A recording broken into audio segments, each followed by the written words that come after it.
The International Monetary Fund has approved the disbursement of $22 million to Mauritania as part of its existing loan programs, and it's also backed a new climate-based loan for the country worth about $250 million. The Washington-based lender expressed optimism about Mauritania's economic growth, which is being driven primarily by the extractive sectors, even as inflation slows down.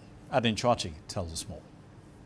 A determined response following the slowing down caused by the COVID-19 pandemic and the Russia-Ukraine conflict, coupled with a sizable international financial support, have placed Mauritania on a recovery path.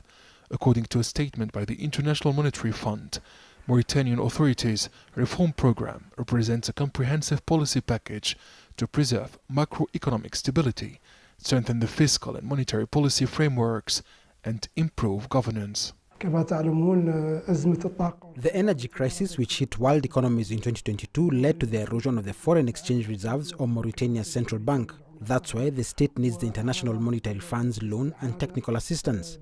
The IMF program will last from 2023 until 2026 to boost economic growth. Analysts say Mauritania's economy will benefit from diversification. The country relies on the extractive sector, copper, gold and iron, which represents 30% of its GDP. And over 70% of exports. The IMF program aims to reduce the role of the authorities in Nouakchott in the formal economy. Mauritania has a rentier economy. The main accelerators of growth are extractive industries. The economy remains at its mercy unless the private sector interferes. Any crisis in this sector affects the economy and pushes the state to intervene. The IMF program is pushing for a greater role of private operators.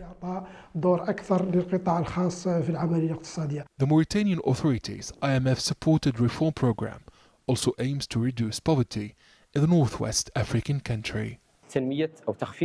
Poverty is reduced through building infrastructure to stimulate growth and financing micro-projects to create wealth among young Mauritanians. Good governance helps achieve these objectives to avoid useless indebtedness in Mauritania. Experts say the new IMF arrangements will help address Mauritania's economic challenges. The ambitious program also aims to help maintain reserves above the adequacy threshold and preparation for greater exchange rate flexibility. Adin Chachi, CGTN.